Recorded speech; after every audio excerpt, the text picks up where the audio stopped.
U.S. Representative Glenn Thompson, chair of the Agriculture Committee. House Republicans are working on a budget that would raise the debt limit. Now, in general, what is the significance of that? Well, in terms of, Larry, with the debt ceiling is not about more debt spending. It is about, doing what's legal and, quite frankly, ethical. Whether you're a family, a business, or quite frankly, a state or a nation, if you incur debt, you have an obligation to pay that debt off. And that's what the debt ceiling is about. Some people look at that as this is about future debt. This is not. This is about, the obligation spending, making up for what happened in spending in the past. And there was quite a bit of spending in the past 4 years. This debt ceiling, most of this deals with expenditures that happened under the Biden administration. I do think it is a legal obligation. I think it's an ethical obligation to do. And so, the fact that we're beginning to look at this proactively ahead of time, not at the last minute, which sometimes in government, that's what happens. I'm pretty pleased with the fact that we're dealing with this now. Mm-hmm. Now, I understand House Republicans are also looking at Trump's 2017 tax cuts and that they're due to expire. What's happening there, Congressman? Well, we're going through a process that's been used by both Democrats and Republicans whenever either party has the majority plus the presidency. Democrats have done it in the past. Republicans have also, and we're looking at budget reconciliation at this point.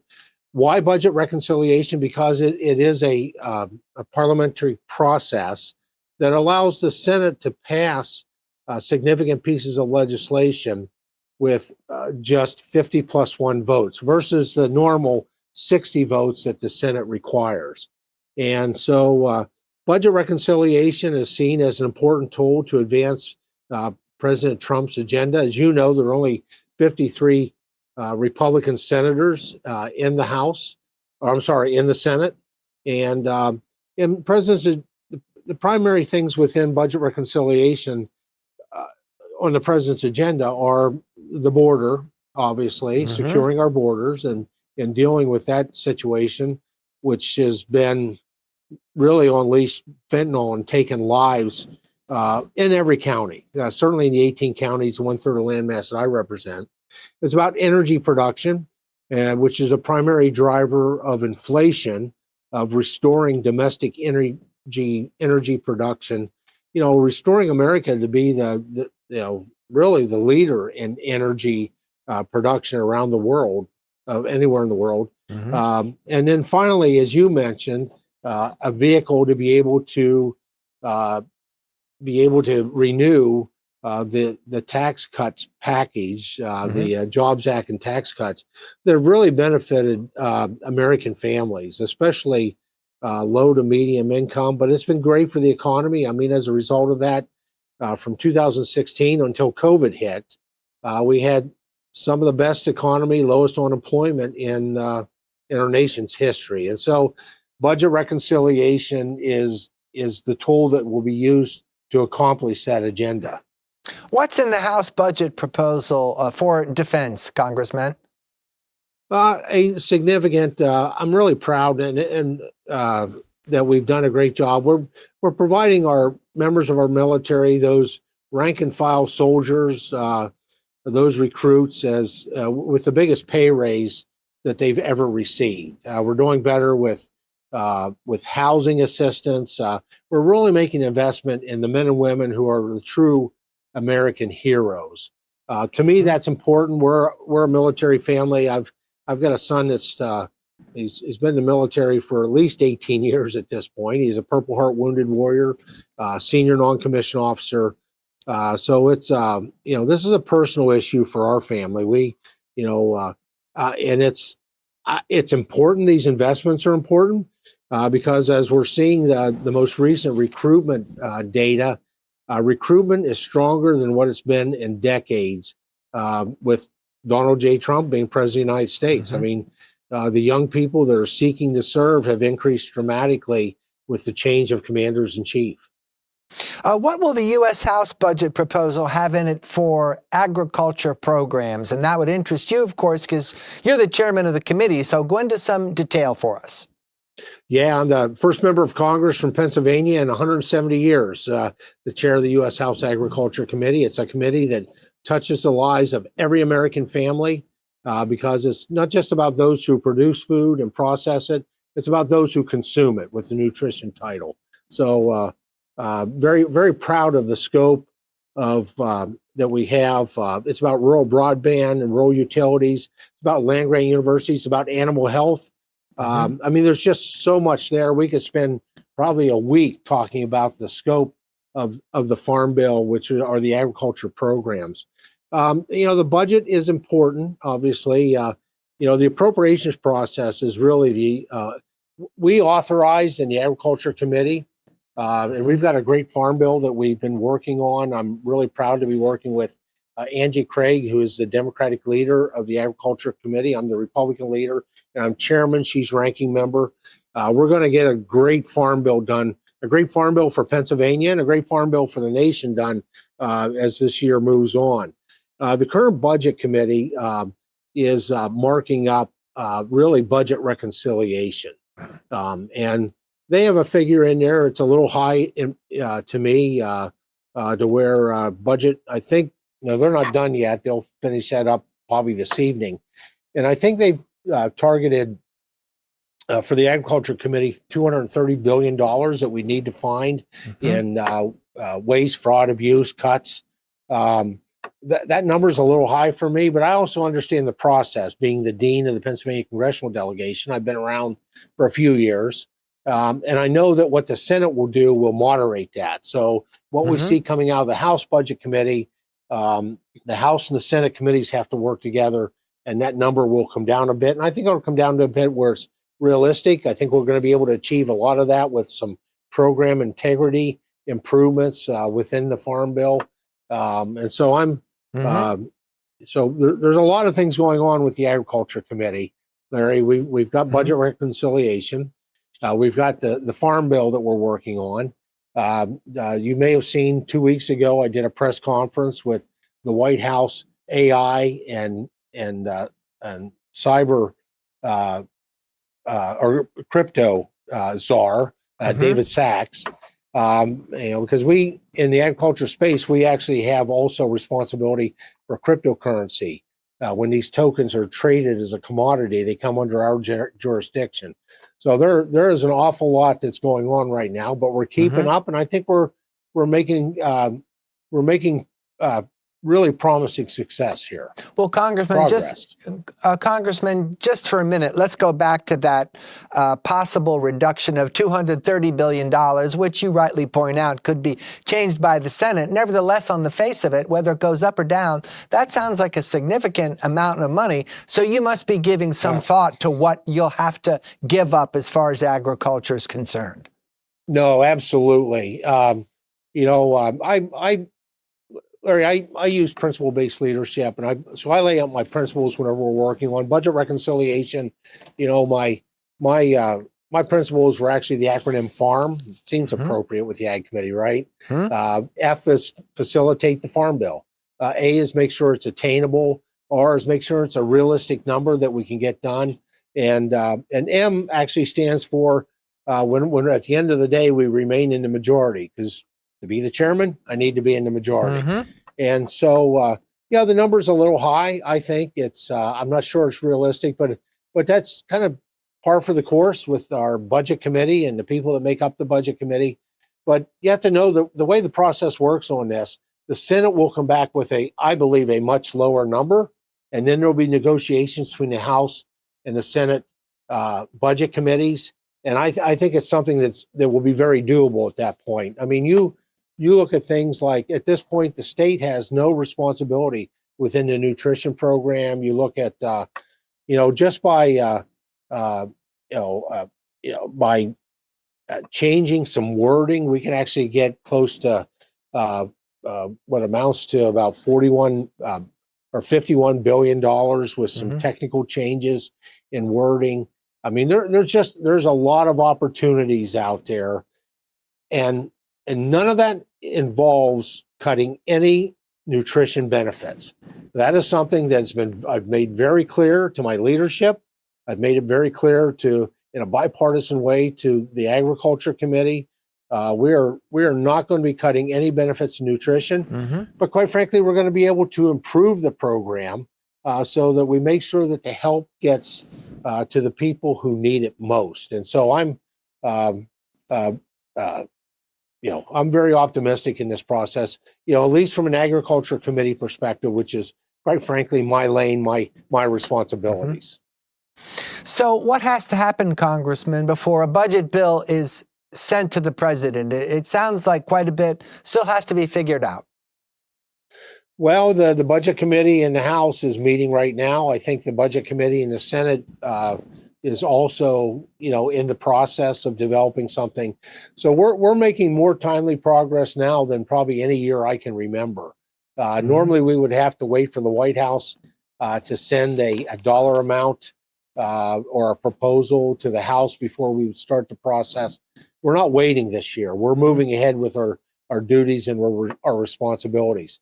Now, don't confuse Harrisburg with Washington, Larry. In Harrisburg, the budget is everything, right? It's the the proposed cuts. We just saw Governor Shapiro proposal actually cutting a significant number of jobs in my district with the closing of 2 prisons, and I have concerns over overcrowding. So I have lots of questions to follow back up with him and his team on that. But in Washington, it's not the budget that drives the spending. The budget determines the spending caps, and it's the appropriation process that determines where the checks get written and, quite frankly, where the spending happens. And I take that responsibility. I'm not a member of Appropriations Committee. I'm, as you know, chair of the House Agriculture Committee, a senior member on the House Education Workforce Committee, and I take my responsibility very seriously. So I have gone and will go, and I will testify before the Appropriations Committee, the multiple appropriation committees, actually, the subcommittees, really outlining what are the priorities that I see for my constituents, for the Commonwealth of Pennsylvania, and in my role with the Agriculture Chairman for the nation. Back to those prisons, Congressman, are you able to justify keeping those 2 prisons open that the governor wants to close? Well, I got to tell you, I was really disappointed in the fact of how it was done. I believe in bringing people to the table, especially on serious issues like that. And I know the state, both the state House members and the state senators, Republican and Democrat, were blindsided by that proposal. When you start cutting, somewhere around 600 jobs, and I know that it's transfer, but it's still upheaval, right? Where are these jobs going to be? Are people going to have to move to Philadelphia? The prisons there, and then the implications of what happens with the prisoners. Where are they going to, and is this going to result in crowding? I mean, I make visits to day visits. I don't do overnights in prison, so I want to be clear about that. But I'll go to on federal prisons, and I will visit the programs, view the facilities. And I'm from Center County. I get Rockview is really outdated. It would take, I think, somewhere just south of $80 million in order to bring it up to renovations.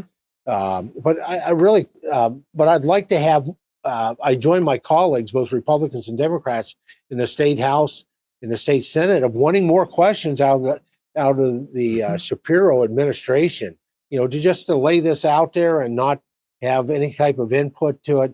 I mean, I think that's just bad leadership. The other thing is we have a boot camp, which serve as a transitional camp, to really help people change their life around. That's in Clearfield County. It's not in Center County, out the Quahana boot camp. Those kinds of facilities are really important because they help people change their life around, maybe learn a trade, be able to to be able to find a productive place in society. I believe in redemption. Somebody serves their prison sentence. That's why in my work I've done as a leader in career and technical education, and I was the author of modernizing career and technical education for the 21st century. I had a title in there that was all about corrections, of equipping people with skills so that they can change their life around. I mean, Quayana Boot Camp, I think, is the kind of place it really serves an important purpose in this. So I guess what I'm saying, Larry, is I just have more questions than answers. I was as blindsided by this budget announcement as my friends who are both Democrats and Republicans that serve in the House and the state Senate. Well, let's turn away from government spending, Congressman, and consider an issue that's certainly being talked about in Pennsylvania's homes, and that would be the avian flu. Of course, egg prices are way up. What's the latest on poultry farms coping with this problem? Yeah, Larry, great question. Really timely, too. It's high pathogenic aviation influenza, and it is carried by migratory birds. So that's ducks, geese, snow geese. And it's very difficult because Pennsylvania is, as other states are, is on a migratory pathway, flight path. I mean, we have that contamination, and most recently, it's not a physical contact; it's like it's airborne, and it certainly impacts and has impacted for a number of years Pennsylvania poultry. So that's chickens, ducks, and turkeys. I think a lot of people would be shocked how many turkeys and ducks we raise in Pennsylvania. It's a significant amount. We have lost probably more than 100 million over the years, and it's back with a vengeance right now. The farm bill that we drafted in last Congress is called the Farm Food and National Security Act. In the miscellaneous title, we have provisions for animal health, and these would help significantly on this issue. Monies for and not every poultry commodity is interested in vaccinations, but those who are, we've developed a vaccination pool. We've developed testing kits that we're funding. We support biosecurity measures. And unfortunately, I'll say unfortunately, after this happens, we have resources to help these poultry farmers recover after they have to really, right now, the only solution is you have to call or kill your entire flock. You lose your entire economic base. That's why eggs are pushing $8 a dozen. It's not anything else other than, of course, food inflation under President Biden was about, Pennsylvania was the hardest hit for some reason. I think it's because we're a big state. We do a lot of transportation, the cost of diesel fuel. That was like 31%. And that had a little bit to do with it. But most of this is the fact that we just have fewer layers today because of this high pathogenic aviation influenza. Like I said, the farm bill that we have will provide the right kind of tools to do that. I think in the end, we have issues. There are issues out there with some of our trade partners. They don't like vaccines. Now, so we're looking at more information on that. But my response normally is, do you really want to eat a sick animal? We get vaccinations, and the vaccinations keep us healthy. And quite frankly, the vaccinations don't stay in our system.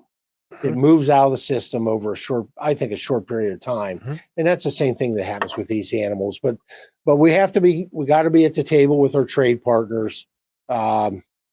France just lost a significant amount of their poultry. And we have other countries that have a reluctance to use vaccinations. There are vaccinations available, but there's more, and there's research underway. But like I said, it can be very controversial with some different commodities. I think the egg industry is really interested. Those who sell broilers, that's the meat chickens, not so much, because they're 20% of what they produce. They export overseas, and they're concerned about how vaccinations. We have some trade partners that really haven't kept up with science, and they have concerns, and so that's where we're at with this. Is the avian flu contained yet, Congressman? Have we reached a plateau? I don't think so. I think with these migratory birds, I think it's something that we're going to continue to experience, and that's why I think vaccinations of these birds will have an important part of the future. It may not be the whole thing. There may be some commodities that want to be exempt, but that would help us control it. there has been situations where, because of the proximity, where dairy herds have been tested, and I have to say, we have a great Secretary of Agriculture in Russell Redding. He's a close friend of mine. I'm real proud of Russell and his leadership. He's been at this job for a very long time, actually. Started under Republican governor and has served under Democratic governors. His team has done a great job with this. They've required the testing of milk, the testing of the cows. Here's the fact and realities when it comes to any exposure to dairy. Almost all of our milk, not all of it, is pasteurized. And when you pasteurize the milk, it eliminates any trace or any exposure with the with AI. So raw milk, may run the risk because without pasteurization is how you make sure that this doesn't pass on. And with the cows seem to do okay. We've have a few folks in some different parts of the country, a handful that have, because of handling these birds, have developed been tested with the bird flu. Very little, and the best of my knowledge, nobody with symptoms that required hospitalization. They made a full recovery. Congressman, let's turn to Donald Trump and his immigration policies. What's the effect of the threat of deportation on Pennsylvania's farming workforce? I don't think an immediate effect. I've been on the border numerous times during Farm Bill listening sessions, talking with farmers and ranchers there. Quite frankly, anybody over the past 4 years that were coming across the border, nobody was stopping anywhere in the nation to work on a farm. And so given the fact that the president's priority is going after folks who have gang affiliation or are known criminals, people that work on the farms should have no concerns at this point. Now, we need alternatives. Obviously, we need programs to assure that we have certainty in terms of agricultural workforce. And sadly, as hard as we try to get Americans to fill most of those jobs, it just doesn't happen. The fact is, it's just, they're good paying jobs, but they're hard jobs too. And so Americans are less likely to fill these. So we need foreign workers, because without workforce, we have food insecurity, because farmers can't plant, they can't produce, they can't raise a herd, they can't milk a herd. And without food security, we have national insecurity. And so I've been working on this with the House Agriculture Committee in the 118th Congress, the last Congress. I formed a task force. I was able to do that under the rules of the House. And it was focused on agriculture workforce and specifically finding reforms to the H-2A visa program. H-2A visa program does not work for year-round, doesn't work for dairy, doesn't work for livestock. And it's very difficult. It's very expensive. It's very bureaucratic for everybody else. And so I formed a task force of 8 Republicans and 8 Democrats. I had 2 co-chairs, 1 Republican, 1 Democrat. And we took testimony from individuals that produce food, process food. And we really came up with a great set of recommendations. And the majority of them, I was pleased to say, were unanimous, which was pretty remarkable, Larry, because the people that I placed on that committee, it ran the whole gamut of politics, some very liberal to more moderate Democrats, and from center-right Republicans to far-right Republicans. And to get that group to be able to find unanimous recommendations. And so where I'm at right now, we'll be taking those recommendations and putting it into legislative form to bring reforms to H-2A, because if we do that, with these types of reforms, we can provide the certainty to our farmers and ranchers and foresters are out there, and hopefully maybe some, not just those who produce food, but those who process, because you can't have a production without processing, and there is no processing without production.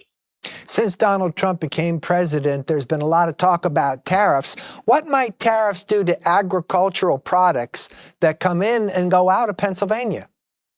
Yeah, it can be a hardship. We saw that last time around. When in Trump 45 with Secretary Sonny Perdue, and I think that the Trump administration there was trying to do their best and really something that was kind of new to them.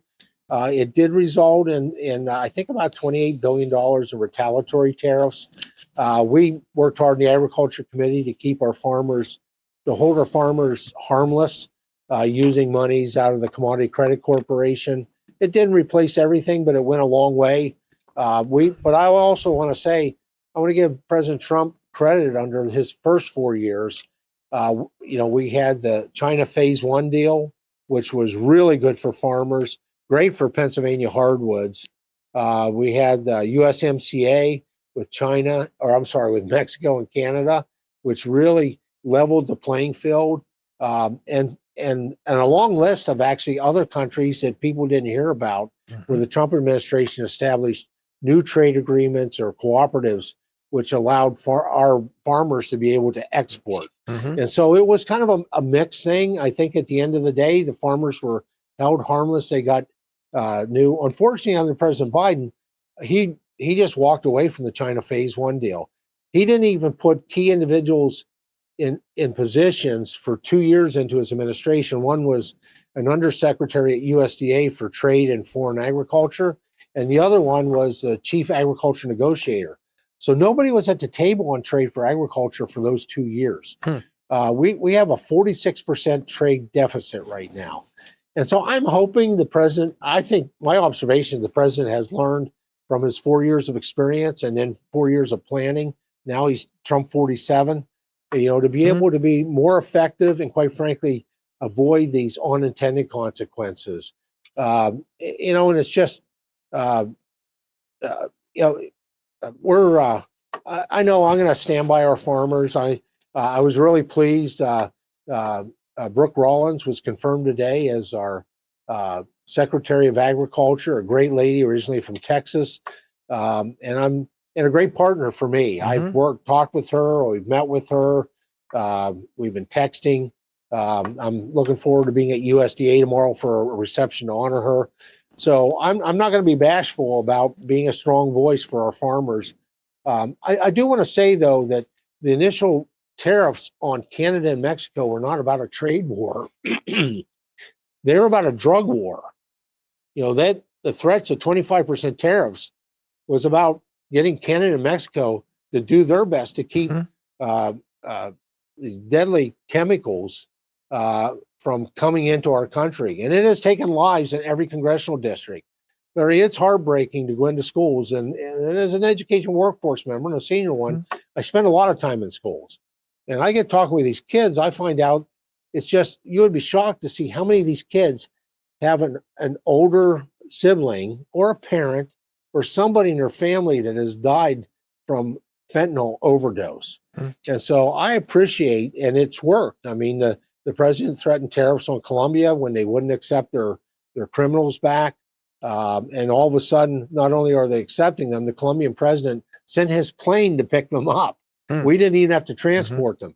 And then Mexico and Canada are stepping up on the border. So those tariffs, the president uses tariffs as a tool. And he's done it very successfully here in just the first couple of weeks. Again, I'm going to monitor the impact on agriculture going forward and do my best, obviously, to protect our farmers and ranchers in Pennsylvania, but all across the country from retaliatory tariffs. U.S. Representative Glenn Thompson, Chair of the Agriculture Committee, thank you for your time. My pleasure. Always an honor to be on with you. Thank you for the opportunity.